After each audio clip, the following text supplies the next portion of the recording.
The roar of the crowd was at its peak when the floor trembled beneath thousands of spectators.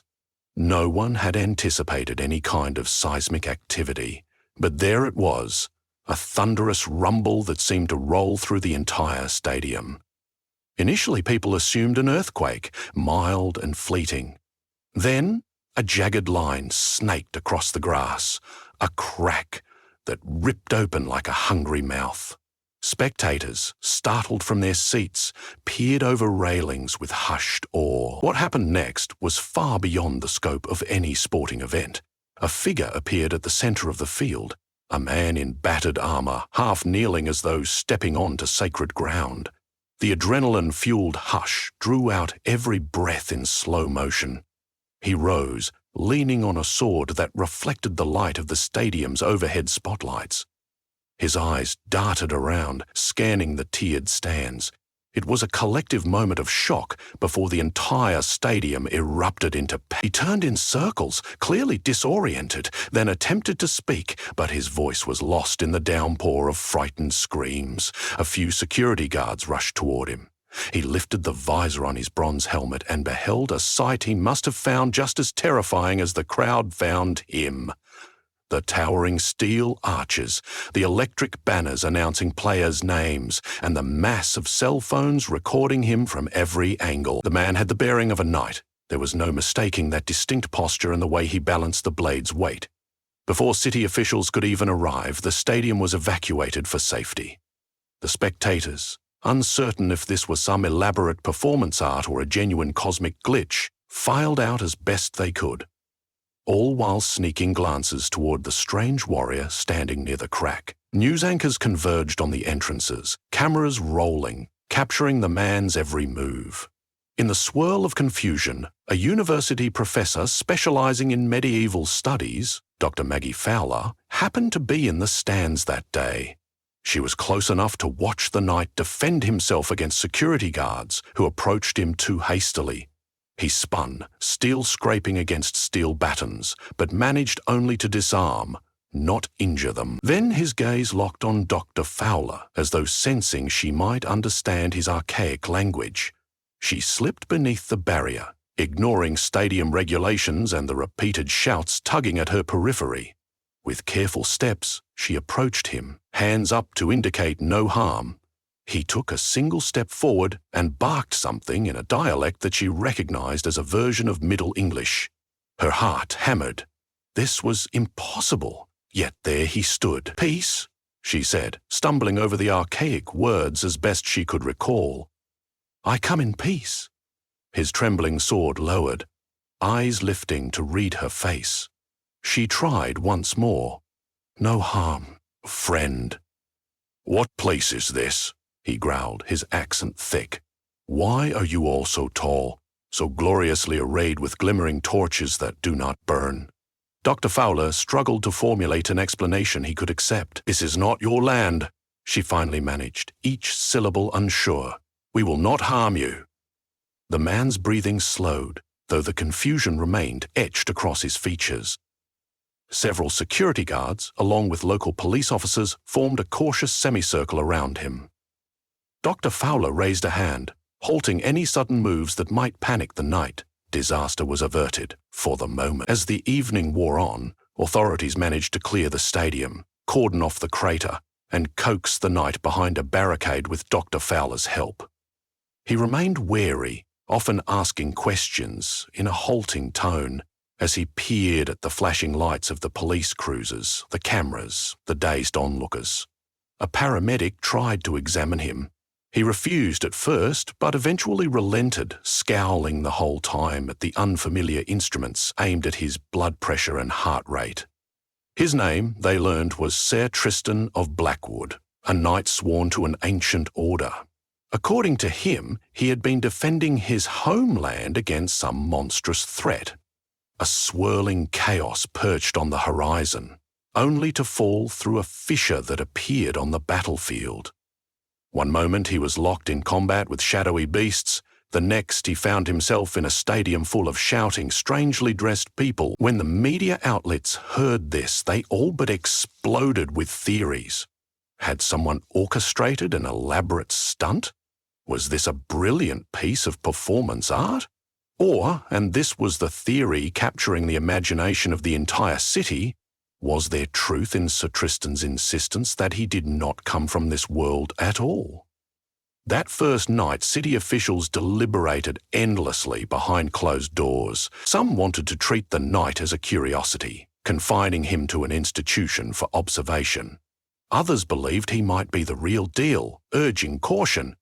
If there was a crack in reality, did it imperil the city? Was something else coming through? Dr. Fowler emerged from those meetings as Sir Tristan's liaison of sorts. It was clear that he trusted her more than anyone else. She offered him a room in her quaint townhouse, a curious arrangement that left her feeling uneasy, but it was better than letting him languish in a sterile government facility. He was a man displaced, bewildered, and in need of answers. That night, Dr. Fowler found herself tidying her cluttered living room, removing the tower of books from the sofa so that Sir Tristan might rest.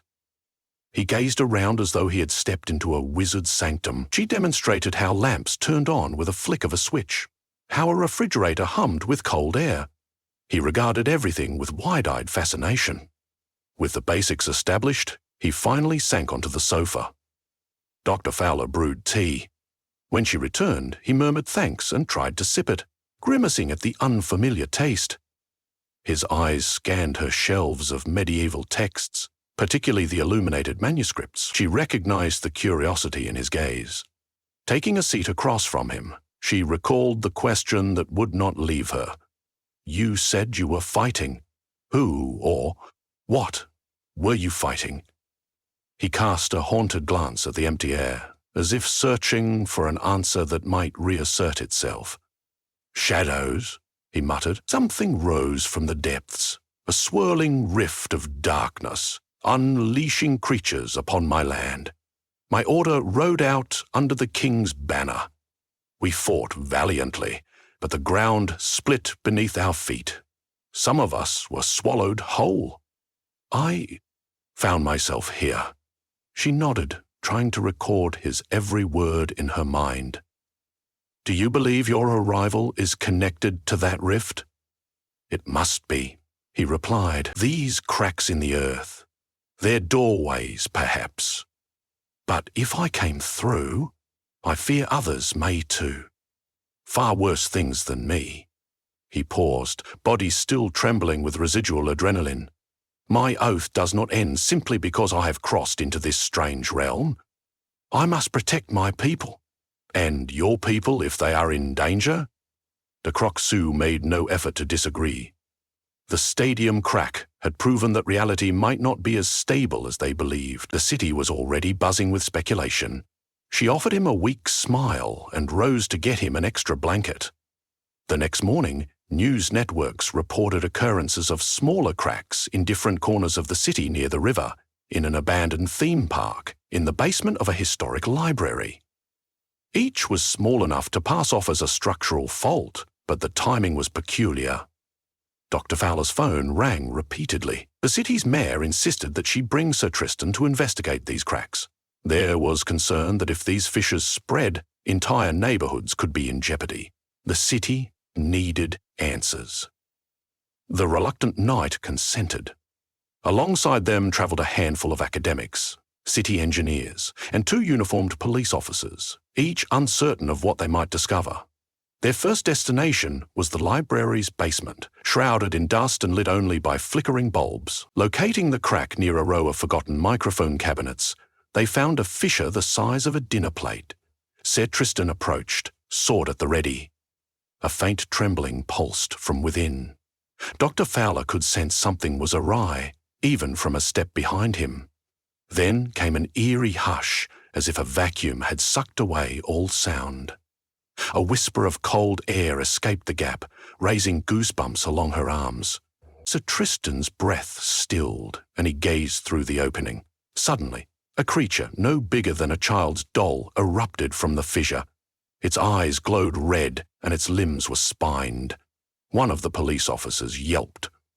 Sir Tristan lunged, striking it once with the flat of his sword and sending it scuttling across the floor. There was a moment of chaos as the creature darted around the room, evading the flailing attempts to capture it. Dr. Fowler's heart pounded. It was the reality of his warnings manifesting right in front of them. Something had indeed travelled across worlds. Finally, Sir Tristram pinned the small intruder with a swift strike, and it fell limp. His face set in grim lines as he nudged the remains with his boot. "If these are the first wave," he said, "larger things cannot be far behind." Engineers and officials stood in stunned silence. They rapidly agreed to seal the crack. Within an hour, they were pouring quick-drying, steel-reinforced concrete into it, hoping that this patch job might prevent anything else from slipping through. Sir Tristan was unconvinced. According to him, if the rifts were truly linked to an otherworldly presence, they wouldn't be so easily blocked.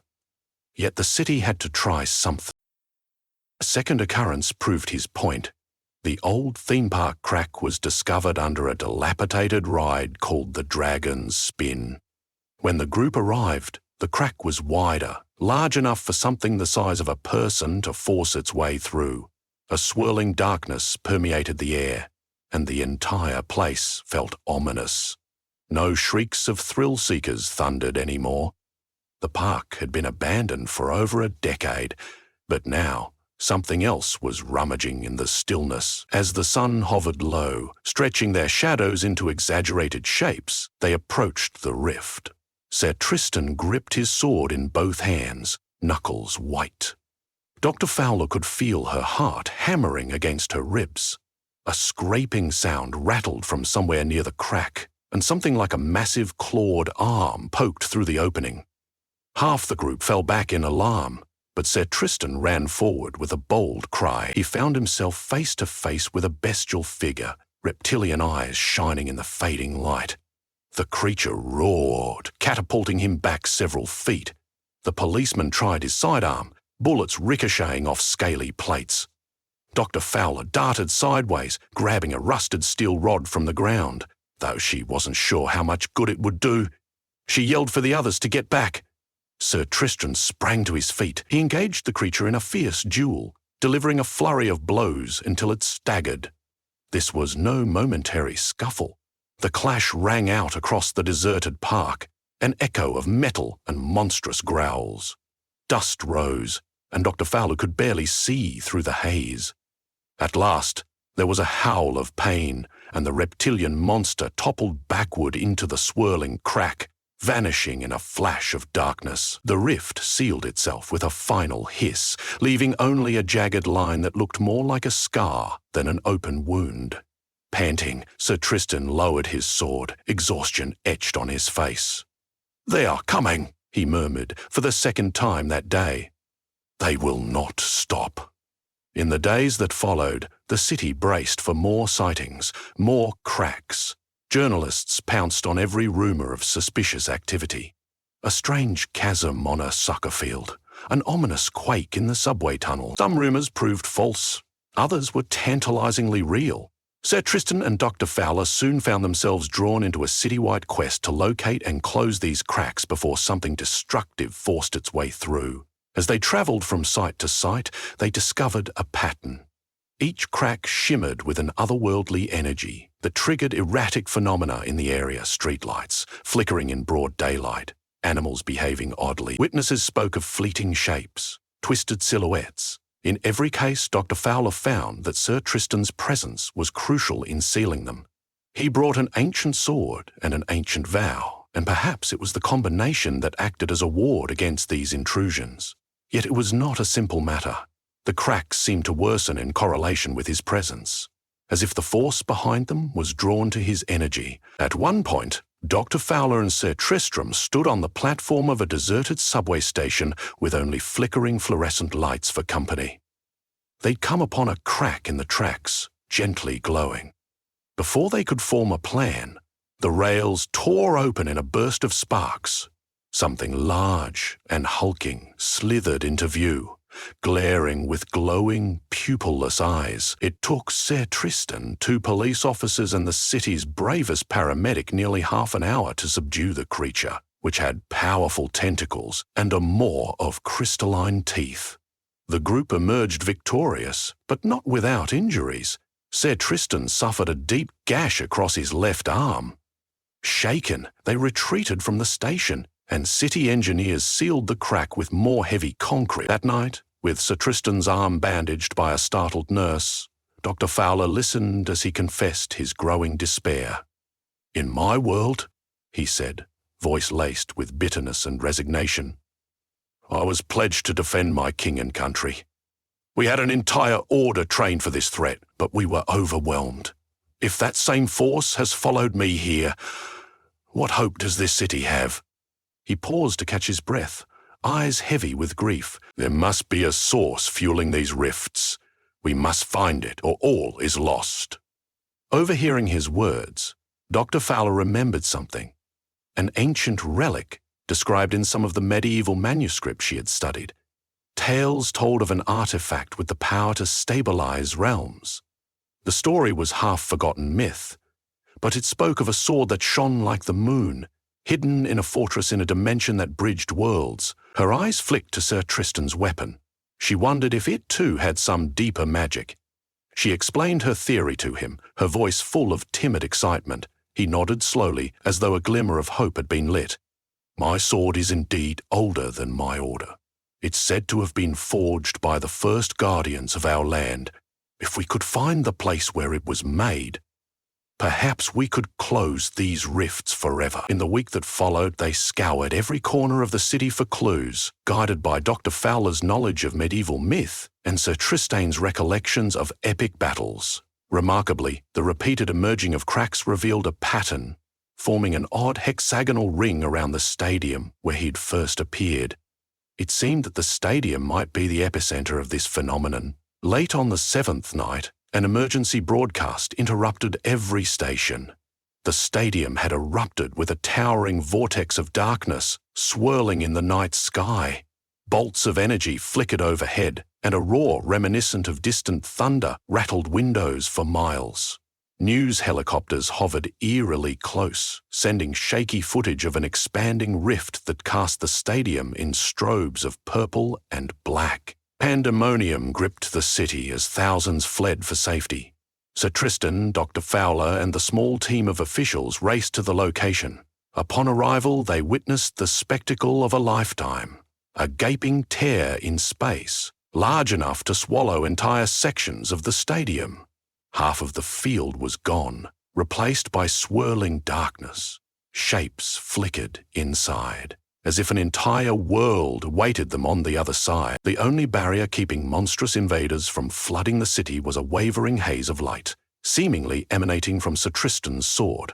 He stared at the dimensional tear, eyes resolute. "I must go in," he declared. "Whatever is causing this is on the other side." "Wait!" Dr. Fowler pleaded. "We can't just let you go alone." "Your place is here," he insisted, then hesitated. "But I will not refuse any who wish to aid me." Larry gathered their courage. Dr. Fowler realized she had never considered herself particularly brave. But how could she back down now, with the fate of the city hanging in the balance? She gave a sharp nod, swallowing her fear. She and Sir Tristram, along with 2 veteran officers and a volunteer firefighter, stepped through the swirling darkness, crossing the threshold into his world.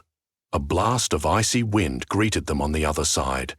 The sky overhead was black and roiling, the landscape twisted, as though the land itself had been scorched by some cosmic force. They saw armies of shadowy figures in the distance, but the immediate threat was a tall, hooded spectre hovering near a vortex of swirling lights, clearly the source of the rifts. Its gaze turned toward the newcomers, hissing. His Tristan raised his sword. "This ends now." The group advanced, heartbeats drumming. Shadows converged, but Sir Tristram's blade glowed with a silvery radiance, slicing through the darkness with each swing. Dr. Fowler clutched one of the medieval texts she had grabbed last minute, maybe hoping something in it could help. The volunteer firefighter lobbed flash grenades to disorient the monstrous shapes. The officers fired short, controlled bursts at menacing figures advancing from the flank. Maintaining formation, they pressed on until they were mere paces from the hooded spectre. A wave of dark magic lashed out, sending them staggering. Sir Tristan alone seemed able to repel it, as if each swing of his ancient sword carved a path through illusions. With every slash, the spectre recoiled. Dr. Fowler realized that the sword must contain some fragment of the original power that had once held these entities at bay. Gathering the last of his strength, Sir Tristram thrust the sword directly into the heart of the swirling vortex. A shock wave exploded outward, flattening everyone in its wake. The hooded spectre screamed, a high, ear-splitting wail that shook the ground. Dr. Fowler was thrown onto her back, but managed to keep her eyes open long enough to see the swirling mass begin to fracture. Streams of brilliant light flashed, each bursting crack in the vortex, illuminating the battered. One by one, smaller rifts seemed to implode, collapsing with deep, rumbling groans. As the darkness retreated, the spectre dissolved into mist. Sir Tristram steadied himself, sword still embedded in the vortex. Finally, in a swirling shimmer, the tear snapped shut, leaving the land eerily quiet. Exhausted, Dr. Fowler and the others rose.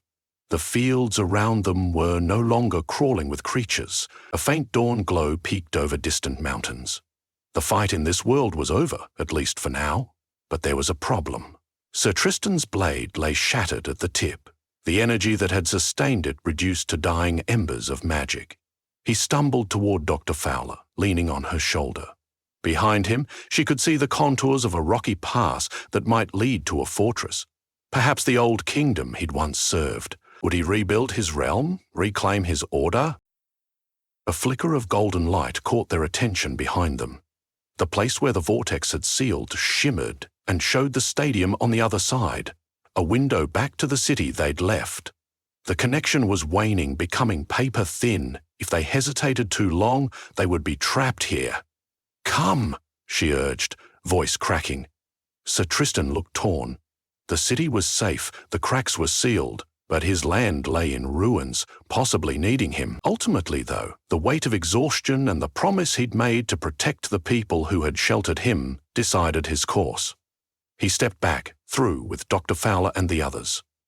Together, they stumbled onto the stadium floor, where an astonished crowd awaited, floodlights piercing the night.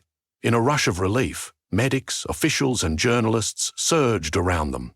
The disoriented group was guided to safety, and the shimmering portal vanished with a final flicker. There was a cheer from those who realized that the swirling darkness had vanished. The stadium was battered, but the threat was gone. Amid the aftermath, city engineers inspected the field, while Sir Tristram and Dr. Fowler were rushed to the nearest hospital. Medical personnel were baffled by Tristram's archaic armor and old-world injuries, but they treated him as they would any patient. Dr. Fowler took advantage of the reprieve to breathe, to let go of the adrenaline that had sustained her for days. The city recognized Sir Tristan as a hero. His bravery and sacrifice had prevented an invasion. As for him, he seemed determined to adjust to this new life. Though there was sorrow in his eyes for the realm he had left behind, he found purpose helping city officials identify any lingering sites of potential danger, making sure no cracks remained dormant. Dr. Fowler offered him continued lodging in her townhouse, and he accepted gratefully.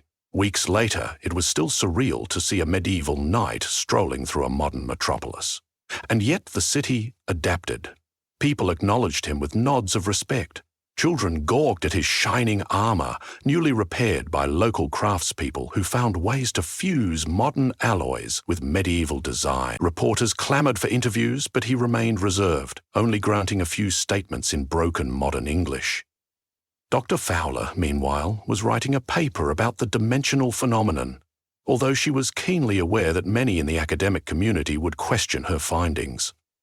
One crisp morning, long after the stadium floor had been repaired, Sir Tristan and Dr. Fowler returned to the site where he had first appeared. With permission from the city, they strolled onto the newly laid turf, remembering the chaos that previously filled these stands.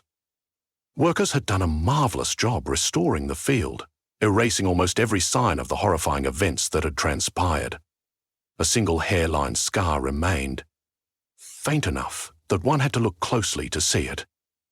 They stood in silence for a moment, letting the winds sweep gently around them.